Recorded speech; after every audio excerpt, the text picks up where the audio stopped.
स्वागत है आपका हमारे यूट्यूब चैनल पर। और आज हम 256 से आगे क्वेश्चन देखेंगे। हमारा एमसीक्यूज़ का सीरीज चल रहा है BMLT DMLT medical lab technologist government exam के लिए। तो आज का क्वेश्चन यहाँ पर हम देख लेते हैं। पहला सवाल यहाँ पर पूछा गया है, विच of the following factor increase ESR value. तो ईएसआर वैल्यू बढ़ाने के लिए इसमें से कौन सा फैक्टर जो है इन्वॉल्व होगा। ठीक है, एल्बुमिन है, स्फेरोसाइट है, माइक्रोसाइट है, उसके बाद कोलेस्ट्रॉल है। तो करेक्ट आंसर आपका कौन सा हो जाएगा, डी वाला ऑप्शन है कोलेस्ट्रॉल, जो कि आपके ईएसआर को इंक्रीज करने वैल्यू जो है उसमें फैक्टर की तरह ये इन्वॉल्व होगा। ठीक है, इसके बाद अगला सवाल पूछा है, blood carrying capacity of Sahli's pipette. ये देखिए, साहलीस पिपेट जो आप साहलीस मेथड से हीमोग्लोबिन टेस्ट करते हैं, तो साहलीस पिपेट जो उसमें आता है जिससे आप ब्लड लेते हैं, उसकी कैपेसिटी कितनी होती है, ये सवाल इसमें पूछा गया है। ठीक है, तो यहाँ पर ml में दिया है, इसको आप ध्यान में रखेंगे, समझ में आ रहा है। ml में दिया हुआ है, बाकी जो पिपेट आता है उसमें आपको माइक्रो लीटर में आपको देखने को मिलेगा। क्लियर, तो वहाँ पर आपको 20 माइक्रोलीटर देखने को मिलता है आप पिपेट में जब देखते हैं। तो 20 माइक्रोलीटर का अगर ml में आप कन्वर्ट करेंगे तो वो कितना हो जाता है, 0.02 ml में। ठीक है, 0.02 ml। तो करेक्ट ऑप्शन आपका कौन सा हो जाएगा, बी वाला ऑप्शन बिल्कुल करेक्ट हो जाएगा।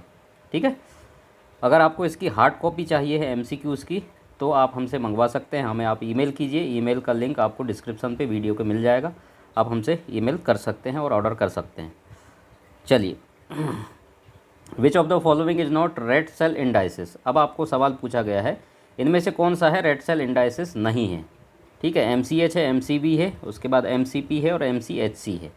4 ऑप्शन है, तो आपको तो इसमें कोई डाउट होना नहीं चाहिए। करेक्ट ऑप्शन आपका कौन सा है इसमें से, सी, जो कि MCP, ये आपका रेड सेल इंडाइसिस नहीं है। बाकी तीनों आपके रेड सेल इंडाइसिस में आते हैं। रेड सेल इंडाइसिस क्या होते हैं, अगर आपको पता नहीं है तो आप हमारा मेन चैनल पे वीडियो देखेंगे, आपको क्लियर समझ में आ जाएगा। ठीक है, इनके फुल फॉर्म, इनकी नॉर्मल वैल्यू भी पूछा जाता है, बहुत इंपॉर्टेंट है ये सभी के। आपको फुल फॉर्म पता होना चाहिए, उसके साथ साथ नॉर्मल वैल्यू भी आपको पता होना चाहिए। ये एग्ज़ाम में पूछे जाते हैं, बहुत इंपॉर्टेंट है। क्लियर, आप इसको अच्छे से पढ़ के रखिएगा। उसके बाद serum differs from plasma due to the absence of. Serum जो है प्लाज्मा से डिफरेंस किसके अब्सेंस के कारण है, ये आपसे सवाल पूछा जा रहा है। तो सीरम और प्लाज्मा में हमने डिफरेंस या अंतर बताया हुआ है। कंप्लीट वीडियो हमारे main channel medical lab technology Dinesh पर है। क्या क्या अंतर होते हैं सीरम और प्लाज्मा में, डिटेल में हमारा वीडियो है। तो यहाँ हम टाइम वेस्ट नहीं करेंगे, डायरेक्ट आंसर आपको बता देते हैं। तो वो है फिब्रिनोजन। ठीक है, क्लियर।